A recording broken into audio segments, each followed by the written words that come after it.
Programa ADV Jus. Oferecimento a ARP, Associação dos Advogados de Ribeirão Preto. Seja sócio você também. 3965-5158. Livraria Jurídica Mizuno e Leitão.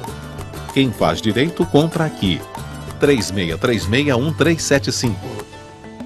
Qualicista Informática.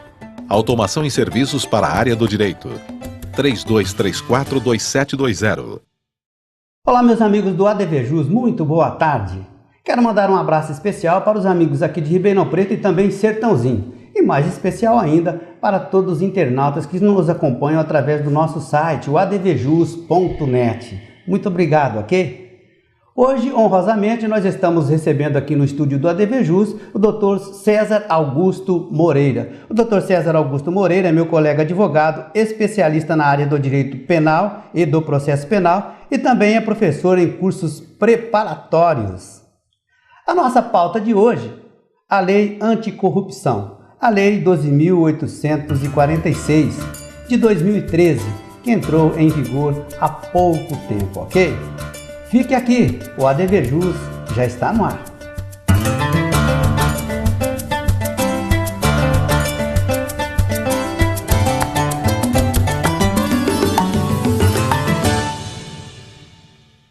Ok, doutor César, muito obrigado a sua presença conosco aqui no estúdio, isso muito nos honra. Doutor Marco, eu que agradeço, para mim é uma honra participar de um programa tão prestigioso quanto o seu. Ok, doutor, a gente hoje fala um pouquinho aí da lei anticorrupção, nós estamos realmente vivendo um período no qual a gente estava carente de um dispositivo assim. O senhor entende que ela veio em boa hora, doutor? Doutor Marco, ela veio em muito boa hora. E a população precisa saber que essa lei é fruto das pressões que nós tivemos no país o ano passado. Sim. Então essa lei, ela realmente veio em boa hora, é uma lei que já estava fazendo falta. Certo. Doutor, e a gente na aplicabilidade dela, os dispositivos que existem, o senhor acha que eles são modernos, que eles são atuais, que eles têm realmente assim uma eficácia importante dentro da lei? Olha, o que nós temos hoje nessa lei, que é a chamada Lei de Anticorrupção, é o que a gente pode dizer que é o mais moderno em termos de legislação. Sim. Ela tem como base a legislação da Espanha, que vem sendo aplicada já há alguns anos, tem como base a legislação da Itália e tem como base a legislação dos Estados Unidos. Certo. Então, em matéria de modernidade, nós podemos dizer que essa lei é uma das mais modernas em vigência hoje no país. Tá certo. Doutor, tem aqui, a gente gostaria que o senhor externasse também, a lei de uma certa maneira exige uma certa postura, uma certa ética em relação ao setor público. É isso mesmo que a gente pode depreender do dispositivo, doutor? Doutor Marco, é o seguinte, a sociedade já vinha discutindo forma de regulamentar a atuação do setor privado. Tá. Por quê? Porque nós temos o direito penal que regulamenta já a atividade do funcionário público. Sim. O funcionário público que comete crime, ele vai responder nos termos do Código Penal. Temos esparçadamente na lei de licitações alguns dispositivos que tratavam eventualmente de mau atos praticados pelas empresas, mas a punição era quase que simbólica. É verdade. Então, muito embora o Brasil seja signatário de uma convenção da OCDE de 1997, Certo. a sociedade ainda não tinha exigido do poder público uma legislação para regulamentar a atividade privada junto ao poder público. Então, como nós dissemos anteriormente, essa lei veio muito boa hora porque a sociedade estava cansada de ver o setor privado praticar corrupção junto com o setor público e ficar, de uma certa forma, sem punição. Certo. Então, essa lei veio tratar disso porque é um anseio social que não aguentava mais. Por exemplo, nós não aguentamos mais pagar uma carga tributária de 40%. É verdade. E termos de cada 10 licitações, 7 ou 8 anuladas por corrupção. E quem praticou a corrupção? O setor privado que corrompeu um funcionário do setor público. Então, essa lei veio justamente para preencher essa lacuna. Certo. Doutor, chamado desenvolvimento de programa de obediência às leis e treinamento de funcionários. Isso é uma coisa que está prevista lá na nova lei. Isso é também um dado importante, um avanço. Importantíssimo. É o chamado compliance. Pelo compliance, as pessoas jurídicas de direito privado deverão manter um setor dentro da empresa para tratar de ética dos funcionários, para determinar o fazimento de códigos de condutas. Por quê? Essa lei diz que a responsabilidade dessa pessoa jurídica de direito privado, ela vai ter que ser objetiva. Sim. Então, no caso de envolvimento em corrupção, para se punir a empresa acusada, vai se provar, ou tem que se provar durante o processo, que a empresa se beneficiou do mau ato praticado do funcionário. Sim. Então, se a empresa acusada da má prática apresenta ao juiz, fala, olha, isso foi um ato praticado única e exclusivamente pelo funcionário, até porque eu tenho meu setor de compliance, ou seja, eu tenho código de ética aqui, e ele, esponte própria, ou seja, por si mesmo, quis agir fora dos meus padrões de ética. Sim. Então, está dizendo na lei que se a empresa tiver esses setores, trabalhar com compliance, ela pode ser apenada de forma menor ou, inclusive, deixar de ser apenada se se provar que o mau ato foi praticado única e exclusivamente pelo funcionário e que a empresa não teve vantagem com o mau ato. Tá certo. Mas, na verdade, né, doutor, a corrupção de uma forma assim, mais globalizada, de uma forma geral, ela envolve sempre dois lados, quase na grande maioria dos acontecimentos, não é isso? Sim. E curiosamente, doutor, é o seguinte, até hoje a gente sempre ouviu falar, é corrupto, o funcionário é corrupto, o funcionário é corrupto. Só que nós não tínhamos até então um dispositivo legal que tratava da corrupção do corruptor. Então, se você tem o corrupto, é porque você tem o corruptor. Sem dúvida. Então, nós tínhamos lá corrupção ativa e corrupção passiva. Mas isso era aplicado somente ao empregado. Essa lei anticorrupção, ela veio dizer o seguinte, olha, além do seu empregado que for corruptor responder, a sua empresa também vai. Porque senão a empresa ficava numa situação tranquila. Olha, bom, isso é questão do empregado, manda ele embora. Só que a vantagem que a empresa teve, ela continuava usando. Então essa lei veio para brecar isso. Olha, nós temos corrupto, temos. Mas e o corruptor? Cadê? Quem foi? Houve o corruptor? Houve, então ele vai ser punido. É verdade. Sem dúvida nenhuma, é um grande avanço. Olha, meus amigos, eu quero dar um alôzinho para você. Nós estamos disparando através dos nossos canais de comunicação o nosso jornal eletrônico, o jornal eletrônico do ADVJus. Eu gostaria que você recebesse em sua caixa de e-mail. Veja lá se não está caindo no seu spam, ok? Nós vamos fazer um ligeiro intervalo, mas é rapidinho. Aguarde, por favor. A ARP, Associação dos Advogados de Ribeirão Preto. Seja sócio você também. Ligue 3965-5158. Livraria Jurídica Mizuno e Leitão. Quem faz direito compra aqui. O maior acervo de livros jurídicos de Ribeirão Preto e região. Atendimento personalizado. Ambiente agradável e tranquilo. Espaço para leitura e cafeteria. Parcelem até 10 vezes sem juros e entregue em domicílio. Estacionamento próprio e seguro. Livraria Jurídica Mizuno e Leitão. Visite-nos. Otto Bens, 1201 na Ribeirânia. 3636-1375.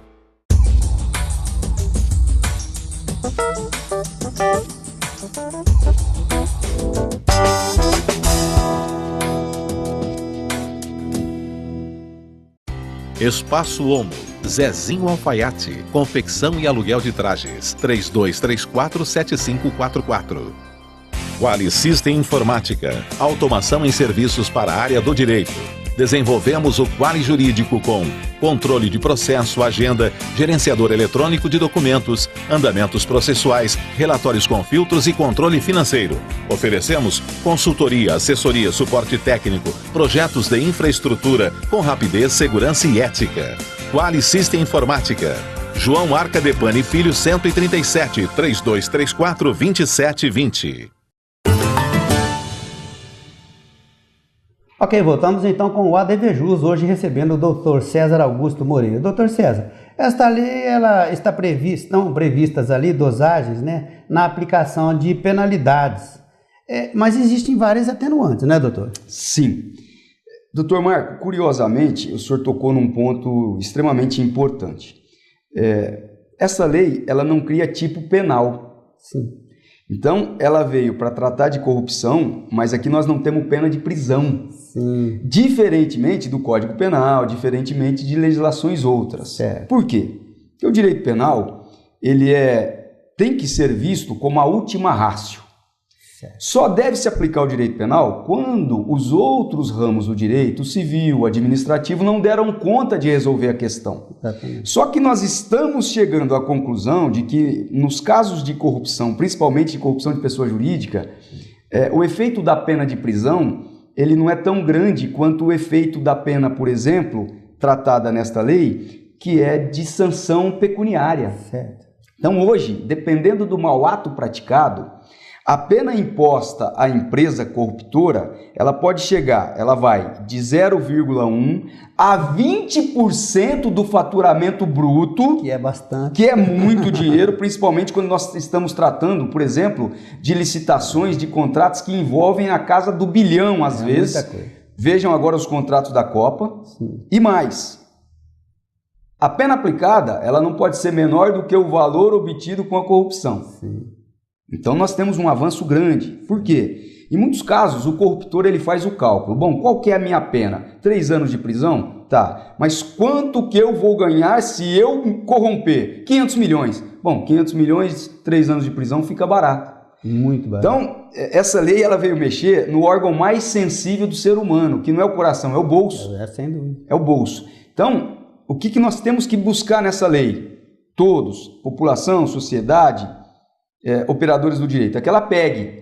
Sim. Infelizmente no Brasil, nós temos leis que não pegam. É verdade. E hoje o senhor sabe melhor do que eu, entram em vigor no Brasil aproximadamente 30 textos legais, Sim. que é lei complementar, lei ordinária, regulamento, portaria. Certo. Então esta é uma lei que a sociedade exigiu o fazimento dela e agora a sociedade tem que brigar para que ela pegue. Certo. Porque realmente é uma lei avançada, uma das mais modernas do mundo. Doutor, agora sinceramente, entre nós, assim, o senhor acredita mesmo na aplicabilidade desta lei? Porque a lei ela é muito importante, muito boa, evidentemente que o senhor está aí destacando pontos de modernidade, vamos dizer assim. Mas o senhor acredita que, puxa, nós temos uma cultura complicada na aplicação de pena para poderosos. O senhor acredita mesmo que isso a gente pode chegar nesse patamar? O senhor tocou num ponto extremamente importante. A sociedade cansou de empresários corruptos. Por quê? Porque o empresário corrupto, ele atrapalha o próprio andamento da sociedade, na medida em que, corrompendo o poder público, ele tira da concorrência empresários decentes que tinham produtos melhores com preços melhores. Então, a sociedade brasileira não aguenta mais pagar uma carga tributária de 40% e receber serviços ruins. E muitas vezes o receber serviços ruins começa com a corrupção nas concorrências públicas. Então, a sociedade brasileira, que se organizou ano passado, exigiu a feitura dessa lei. Espero que continue organizada para exigir a aplicação da lei, porque senão, infelizmente, nós vamos ter uma lei que não vai pegar. Mesmo porque, né, doutor, aqui se a gente olhar de cima para baixo, os efeitos da corrupção, eles são devastadores, né, para a justiça social, né, para o desenvolvimento de uma forma geral, e quem realmente acaba sofrendo, é lógico que todos sofrem, ninguém aguenta mais, mas a desigualdade social que a corrupção gera, eu acho que é um dos fatores principais, um dos piores, não é isso? Então a raiz, uma das raízes, ou a mais forte, de nós termos esse país desigual, injusto, com gente passando fome, e não é lá no Nordeste não, nós temos gente passando fome nas periferias das cidades grandes, com certeza tem muito a ver com a corrupção que campeou, que graçou e que esta lei está buscando diminuir, porque debelar não vai. Mas nós esperamos que ela diminua, pelo menos num patamar aceitável, se é que existe patamar aceitável para a corrupção. Temos que ter esperança, né, doutor? Sim. É isso mesmo. Meus amigos, agora chegou a hora de você ficar por dentro das novidades jurídicas. Fique por dentro com o professor Paulo Lepore. Veja aí. Olá, amigos. O Fique por Dentro de hoje é sobre um tema que, sem dúvida nenhuma, é muito caro a toda a advocacia e aos profissionais do direito, que é o novo Código de Processo Civil. A gente sabe que já vem tramitando há algum tempo no Congresso Nacional o projeto sobre o novo Código de Processo Civil. E recentemente ele acabou sendo votado no Congresso Nacional, em específico na Câmara dos Deputados, quanto a alguns pontos que ainda estavam pendentes, alguns destaques, algumas emendas que haviam sido apresentadas. Bom, e o que é que se pode comentar de mais especial que hoje se apresenta com uma novidade no Código de Processo Civil? Bom, em primeiro lugar, estabelece-se, a partir do que está sendo discutido e aprovado, que haverá respeito a uma ordem cronológica de julgamento dos processos, contado da data em que os processos estiverem conclusos. Então acabou aquela história de passar um processo na frente do outro, a depender de quem são as partes, do relacionamento que exista entre os procuradores e o juiz da causa, para que haja respeito à igualdade de condições entre todas as pessoas que têm processos tramitando em determinadas varas. Além disso, atendendo a uma reivindicação da classe dos advogados, que tem uma participação importantíssima agora no novo Código de Processo Civil, os prazos passam a ser contados em dias úteis e eles também ficarão suspensos no final do ano, para que os advogados, os procuradores e todos os profissionais também tenham o seu merecido descanso. Na linha da celeridade processual e da razoável duração do processo, a regra é que a primeira audiência em todo o processo vai ser uma audiência de conciliação, audiência essa que pode ser repartida, que pode ser dividida em várias datas, sempre buscando eliminar a litigiosidade excessiva. O acordo passa a ser a regra em toda e qualquer ação de processo civil.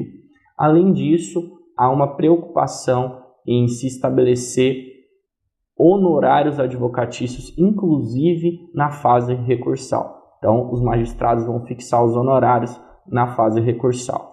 Acaba também, de acordo com o que vem sendo discutido, o agravo retido. E todas as questões que seriam discutidas em agravos retidos passam a ser discutidas de forma unificada no final do processo. Isso significa que se ganha celeridade. Os tais embargos infringentes que ficaram tão famosos recentemente no Supremo Tribunal Federal são eliminados do sistema processual civil, se cria um mecanismo próprio para se julgar as decisões que antigamente se submetiam ao rito dos embargos infringentes. E outro ponto importantíssimo se relaciona à possibilidade de se incluir os devedores judiciais nos cadastros, nos serviços de proteção ao crédito, que antes estavam relacionados apenas ao mercado e às relações de consumo, como SPC e Serasa. Então são muitas as novidades, esses são apenas alguns destaques, mas que certamente vão mexer e muito com o mundo jurídico. Agora é aguardar a tramitação no Senado Federal para a gente finalmente ter um novo Código de Processo Civil. Então esse foi mais um Fique por Dentro e a gente se vê na próxima. Legal, intervalinho, já voltamos com o Dr. César, ok? Aguarde. Espaço Omo, Zezinho Alfaiate, confecção e aluguel de trajes, 3234-7544.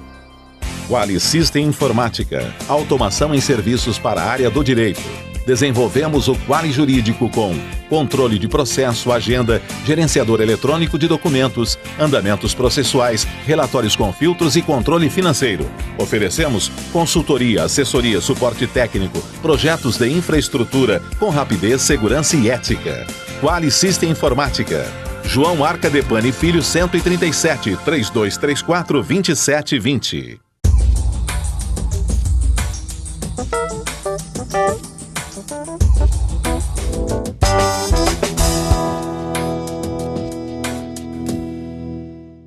A ARP, Associação dos Advogados de Ribeirão Preto. Seja sócio você também. Ligue 3965-5158. Livraria Jurídica Mizuno e Leitão. Quem faz direito compra aqui. O maior acervo de livros jurídicos de Ribeirão Preto e região. Atendimento personalizado. Ambiente agradável e tranquilo. Espaço para leitura e cafeteria. Parcelem até 10 vezes sem juros e entrega em domicílio. Estacionamento próprio e seguro. Livraria Jurídica Mizuno e Leitão. Visite-nos. Otto Bens, 1201 na Ribeirânia. 3636-1375. Ok, hoje falando de lei anticorrupção, com o Dr. César Augusto Moreira. Dr. César, existem opiniões aí que elas dão conta de que a nova lei ela vai trazer um pouco de insegurança para o setor privado e pode ser contaminada por interesses públicos. Isso é possível? Realmente tem uma discussão nesse sentido, porque essa nova lei, a 12.846 de 2013, que entrou em vigor em 29 de janeiro próximo passado, ela traz no seu texto um tipo legal, dizendo que as empresas que quiserem fazer uso da delação premiada, sim, elas terão um tratamento diferenciado. Inclusive isso já acontece em outros países. Eu não sei se o senhor tem acompanhado umas notícias aí de cartéis e tal. Nos países onde há leis desse tipo, existe a figura da delação premiada. Certo. Agora, o mundo empresarial está preocupado pelo seguinte: eles estão com medo de que comece a haver delações premiadas infundadas, sim, justamente para você prejudicar o seu concorrente. Então, você atua num setor, mesmo que eu, e nós estamos concorrendo em pé de igualdade, e você acaba fazendo uma delação premiada infundada contra mim, porque eu vou sofrer um procedimento administrativo, vou responder a um processo, e isto, e o mais importante, é que a lei traz a criação de um cadastro nacional das empresas punidas nos termos da lei de corrupção. Então, qualquer pessoa vai poder acessar este cadastro e aferir e verificar se aquela empresa foi punida pela lei anticorrupção. Então isso gerou um certo burburinho, um certo mal-estar, mas eu espero que isso seja acertado a partir do momento que a lei começar a ser aplicada. Realmente uma lei nova, ela causa bastante discussão, as hipóteses são levantadas, mas quando o judiciário começar a aplicar, nós vamos ter um norte da corrente judicial que vai ser seguida nesse caso. Doutor, uma previsão legal aí é que vai ser amplamente divulgada a decisão condenatória. Isso é um avanço, né, doutor? O senhor acha isso importante? Sim, nós precisamos trazer para o Brasil essa questão de que o judiciário funciona e de que empresas que se houveram de forma ilegal, antiética, foram condenadas. Mas vai expor, tem direito à intimidade. Sim. A Constituição garante o direito à intimidade, mas a Constituição também arrola outros direitos, que é o direito à segurança social. Então, a população precisa saber que determinada empresa usa má prática no seu dia a dia. E essa empresa, ela precisa sofrer esta rejeição social. Por quê? Porque é uma forma de você educar. É o que eu disse antes, não é só cadeia. Não é só cadeia. Nos países de primeiro mundo, para você ter uma ideia, há pouco tempo uma empresa americana estava pescando atum de forma ilegal. Houve um movimento nos Estados Unidos para que os compradores de atum deixassem de comprar aquela marca. E a empresa amargou um prejuízo enorme e parou de pescar o atum numa época que não poderia. Então o brasileiro que está avançando socialmente, ele está tendo essa ideia: olha, eu não vou contratar, eu não quero comprar um produto de uma empresa que não respeita a ética, que corrompe o serviço público. Então o brasileiro, graças a Deus, está atingindo essa maturidade intelectual. Tá certo. Doutor, agora também gostaria que o senhor fizesse aí um parâmetro, né, que tem assim, alguns entendimentos que acha que o campo de atuação da lei anticorrupção ela invade um pouquinho o terreno da lei de improbidade administrativa. Aqui nos bastidores, o doutor César já me deu uma explicação, não é bem assim, né, doutor? Não, o pessoal está dizendo que ela vai regular situações que já são reguladas pela lei de improbidade administrativa. Não, realmente não é bem assim. Na lei de improbidade administrativa, o que nós tínhamos era uma expedição de uma certidão para a empresa que fosse declarada idônea para concorrer a licitações públicas. E pronto, e só. Esta lei anticorrupção, ela vai muito mais além, porque ela proíbe, por exemplo, você abrir uma empresa em nome de laranja para, com esta empresa, fraudar licitações. Se você, o empresário brasileiro que tem esse mau hábito de passar a abrir empresas laranjas para concorrer a licitação e fraudar a licitação, ele vai ser punido. Nós tínhamos, até então, na lei de improbidade administrativa, essa questão, e na lei de administração de licitações, mas nós não tratávamos dos maus atos praticados pelo particular. Na lei de improbidade administrativa, nós tratávamos dos maus atos praticados pelo funcionário. Pelo funcionário.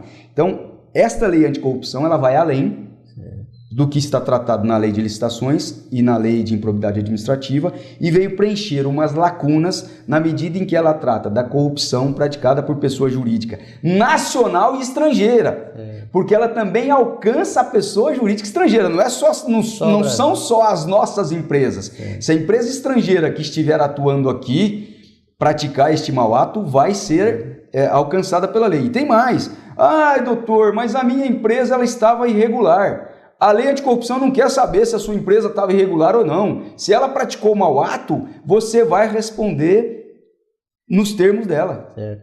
Doutor César, nós chegamos no finalzinho do ADVJus, é um assunto que geraria muitos e muitos blocos aqui, mas a gente infelizmente só dispomos de 3. Eu quero te agradecer imensamente a sua disponibilidade de hoje estar aqui com a gente. Muito obrigado. Doutor Marco, o prazer é meu, estou à disposição do programa. Tá certo. Meus amigos, você pode conferir novamente esse programa com o Dr. César Augusto Moreira. É só você acessar o nosso site www.advjus.net, ok? Nós vamos ficando por aqui. Queremos deixar para você uma excelente tarde de domingo. Um forte abraço. Até o próximo.